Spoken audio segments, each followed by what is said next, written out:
गोपीनाथ जी सामान्य नहीं है। ये गोपीनाथ जी का स्वरूप स्वयं श्री राम जी के द्वारा निर्मित किया गया है। ये क्षीर चोरा गोपीनाथ कैसे? जब प्रभु श्री राम वनवास कर रहे थे तो कभी कभी लक्ष्मण जी को ज्ञान उपदेश करते थे, सीता जी से बैठ करके कुछ मधुर चर्चाएं करते थे। तो सीता जी बीच बीच में कभी कभी राम जी से बोलती, सब लोग इधर देखो, ध्यान से सुनो।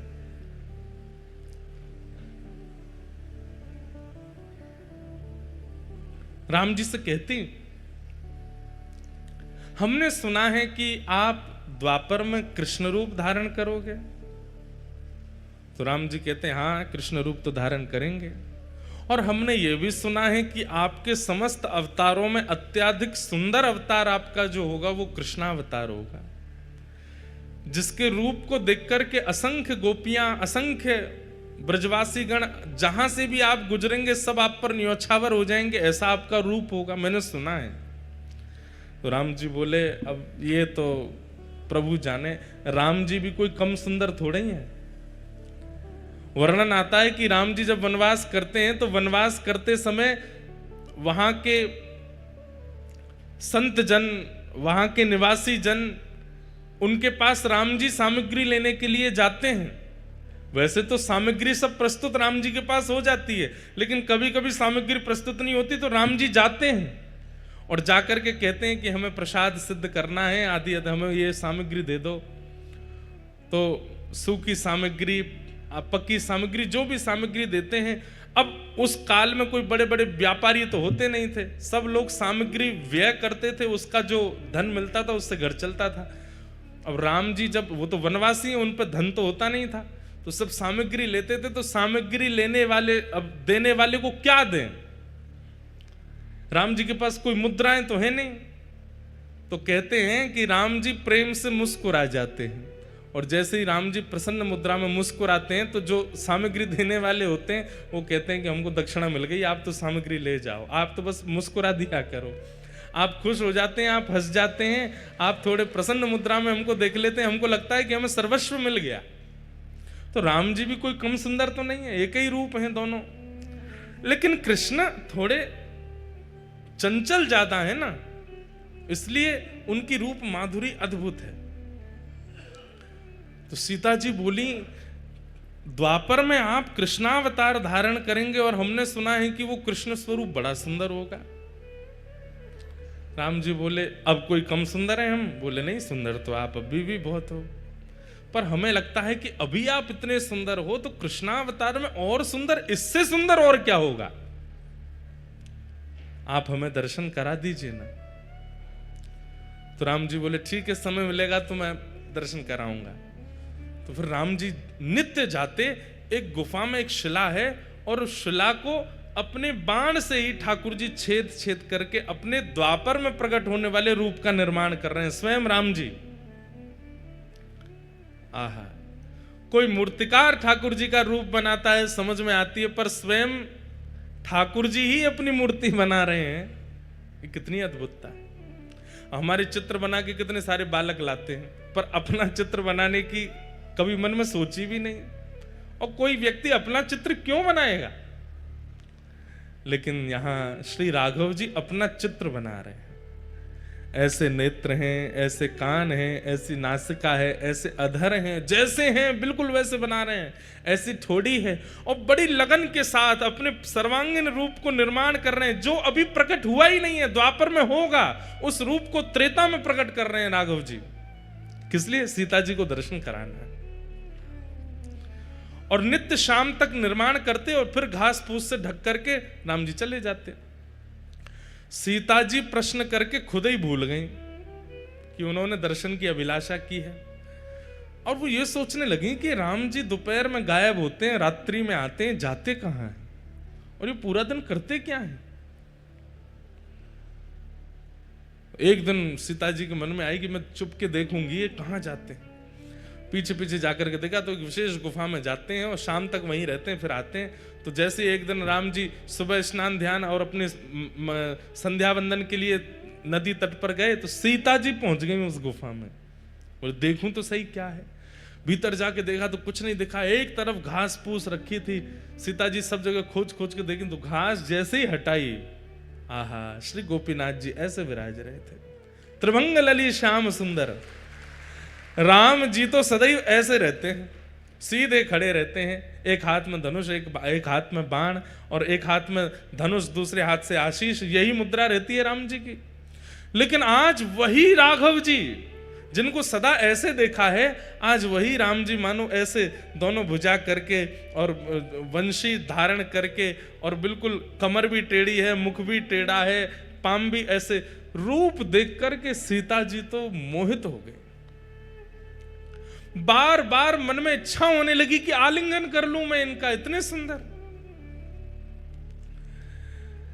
मन में ऐसी भावना आने लगी कि ये यहां पर घास फूस में ढके बैठे हैं, इन्होंने पता नहीं भोजन भी किया होगा कि नहीं, इन्होंने जल भी पान किया होगा कि नहीं। सीता जी तुरंत दौड़ करके गई, पत्तों के दोना बनाए और उन दोनों में कुछ फल अमनिया करके, एक पात्र में जल लेकर के, कुछ पुष्पों के हार बना करके और सुंदर सब सामग्री लेकर के आई। आकर के श्री गोपीनाथ जी को तिलक किया, सुंदर दिया, गले में माला पहना दी, सर्वांगीण अंग में चंदन अर्पित करने के बाद में भोग पधरा दिया और भोग पधराने के बाद में आरती कर दी।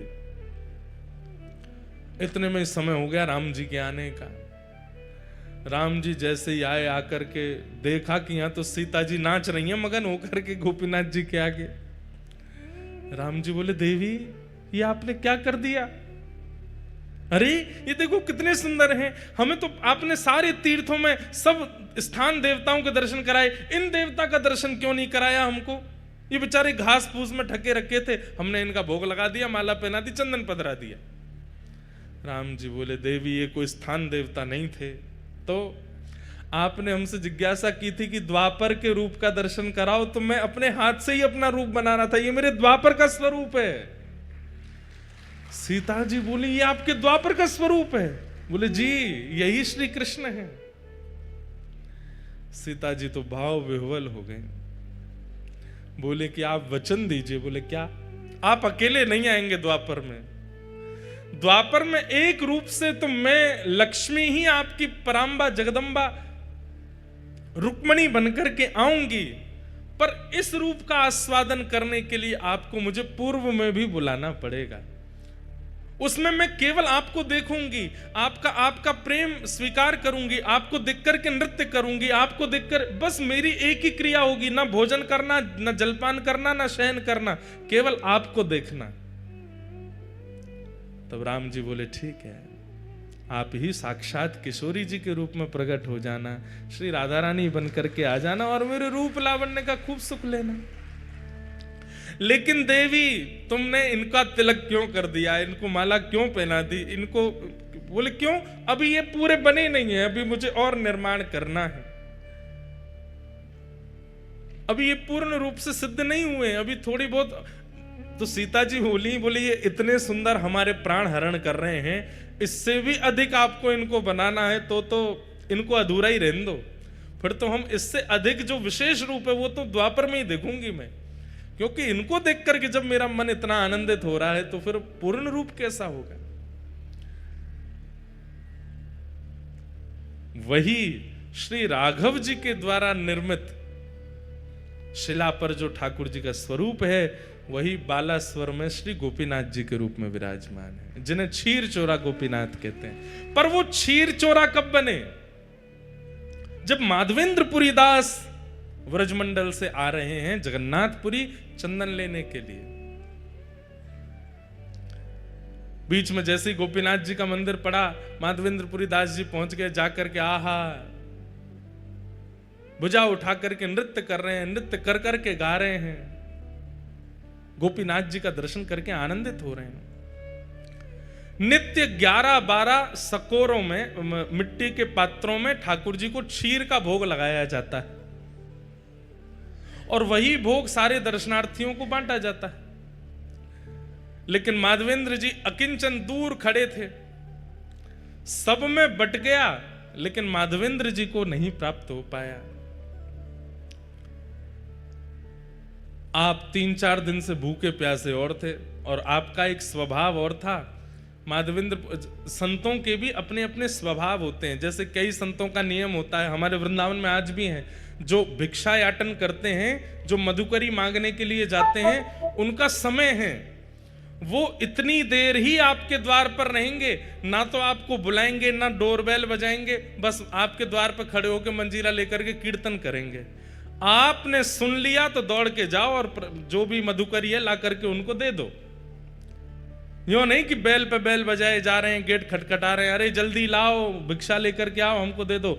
ब्रज में ऐसे संत नहीं रहते। ब्रज में क्या है, मंजीरा लेकर के जाएंगे, आपके द्वार पर खड़े होकर के हरे कृष्ण हरे राम या राधे कृष्ण राधे श्याम, जो कीर्तन प्रिय लगेगा वो कीर्तन करेंगे। उसका भी उनका समय बंधा हुआ है, 3 मिनट 4 मिनट 5 मिनट, उतनी देर ही कीर्तन करेंगे। उतनी देर में आपने कुछ दे दिया तो ठीक, नहीं तो भूखे ही चले जाएंगे और जाकर के भूखे ही सो जाएंगे, मांगेंगे नहीं। इसलिए ब्रज की कई माताएं हमारे घर पे भी संत जन पधारते हैं, बगल में ही भागवत निवास करके स्थान है, वहां के महापुरुष पधारते हैं, तो वे भी आकर के द्वार पर खड़े हो जाएंगे। आपको पता चल जाए तो भिक्षा दे दो, नहीं तो चले जाएंगे। और उनका टाइम फिक्स है 6:15, तो मतलब 6:15 बजे ही आएंगे। हमारी माता जी अगर स्वयं रहती हैं तो स्वयं पहले ही बना करके दे आती हैं, और नहीं रहती हैं तो जो घर पर रहेगा उसको सारे काम बाद में बताएंगी, ये कमरा देख लेना, वो ये सब बाद में, सबसे पहले बताएंगी शाम को 6:15 बजे वो भागवत निवास के महाराज जी आएंगे, उनके लिए इतनी रोटी दाल चावल सब तैयार करके मधुकरी उनको दे देना।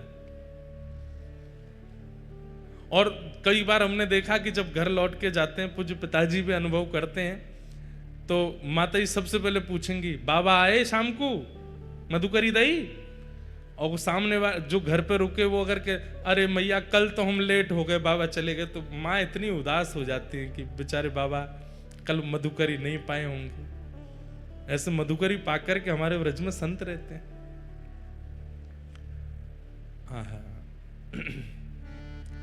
श्री माधवेंद्रपुरी दास जी, उनका नियम है कि वो अयाचक हैं, भूख लगेगी प्यास लगेगी लेकिन मांगेंगे नहीं, कोई स्वयं दे जाए तो छोड़ेंगे नहीं तो पालेंगे।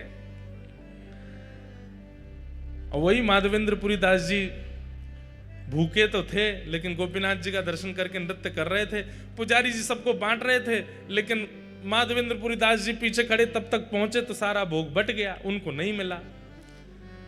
प्रणाम करके दंडवत करके नृत्य करते हुए दूर बाहर जाकर के एक वृक्ष के नीचे माधवेंद्रपुरी दास जी बैठ गए।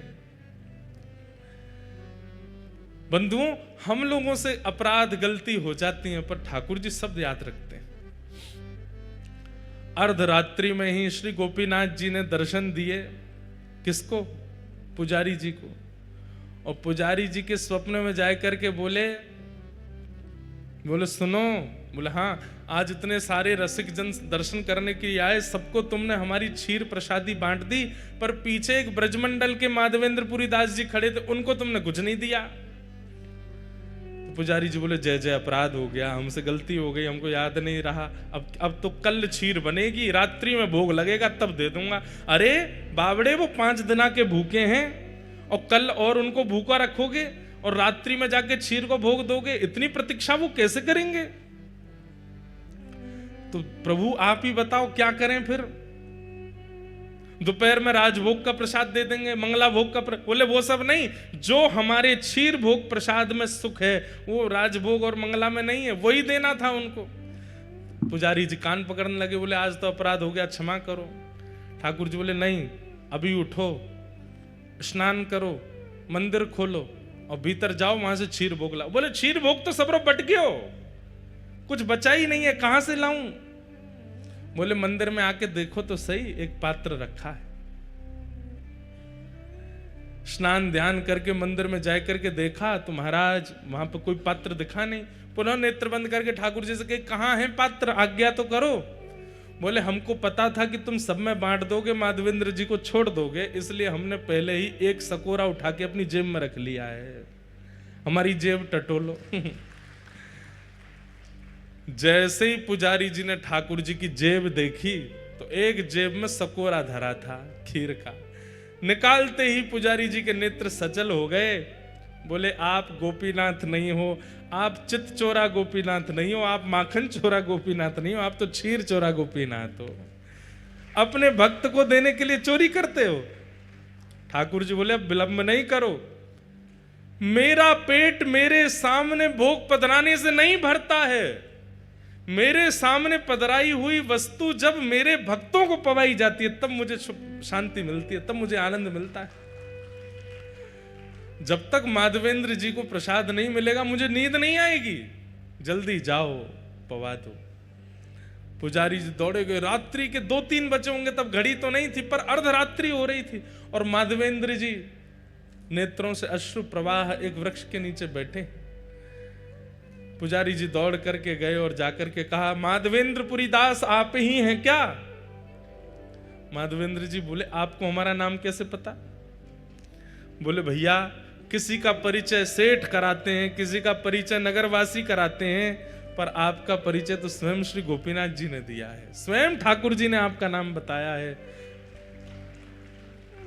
माधवेंद्र जी बोले, वो मेरा नाम जानते हैं? बोले, जी उन्होंने ही आपका नाम बताया। और आपको खीर भोग नहीं मिला था आज? बोले, नहीं मिल पाया था, आपने सब में बांट दिया, हम तक पहुंच ही नहीं पाए। बोले, लो ठाकुर जी ने आपके लिए खीर, और पूरी वृत्तांत बताया कि ठाकुर जी ने अपनी जेब में छुपा करके रखी आपको देने के लिए। आहा, माधवेंद्रपुरी दास जी तो वहीं नृत्य करने लगे, रुदन करने लगे, अश्रुपात होने लगा नेत्रों से। हाँ गोपीनाथ, प्राण गोपीनाथ, जीवन गोपीनाथ कहकर के रोने लगे। खीर भोग पाया। और ये कथा जब प्रातःकाल होते पूरे नगर में प्रसिद्ध हुई, नगर के बाद प्रांत में प्रसिद्ध हुई और पूरे भारत में प्रसिद्धि हो गई, और ठाकुर जी का नाम बदल गया, खीर चोरा गोपीनाथ। उससे पहले त्रेता से लेकर के द्वापर तक वे केवल गोपीनाथ थे, लेकिन माधवेंद्रपुरी दास जी के आते उनका नाम क्षीर चोरा गोपीनाथ पड़ गया। बोलो क्षीर चोरा गोपीनाथ की। ऐसे प्यारे हैं प्यारे ठाकुर जी। ब्रजवासिन के मधुकरी पाम। जब मधुकरी का भाव बता रहे थे तो ये भाव मन में आ रहा था, तो मन में आया कि शायद जगन्नाथ जी कह रहे हैं कि ये भाव गाओ। वृंदावन में 3 काम प्रधान हैं, आओ मेरे साथ गाओ। किशोरी जी से प्रार्थना करो। राधिका रानी जी, वृषभानु दुलारी जी, राधिका रानी जी, वृषभानु दुलारी जी। ओ राधिका रानी जी, वृषभानु दुलारी जी, राधिका रानी जी, वृषभानु दुलारी जी। ओ सुन लो अरज हमारी हमारी, रहूं ब्रज रज को पासे पासे। भाव से गाओ, करताल बजा के गाओ। हे उपासे रहूं ब्रज रज को पासे उपासे।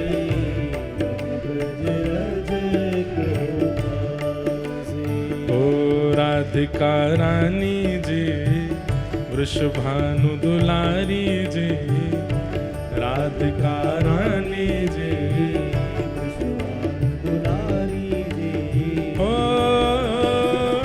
सुन लो अरज हमारी हमारी, रहूं ब्रज रज को पासे उपासे।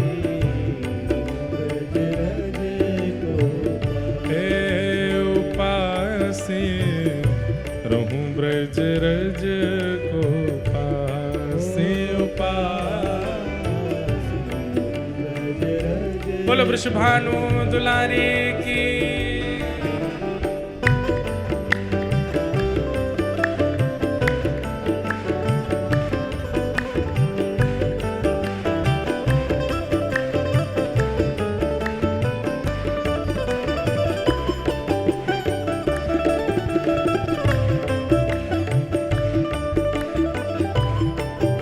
श्री जगन्नाथ महाप्रभु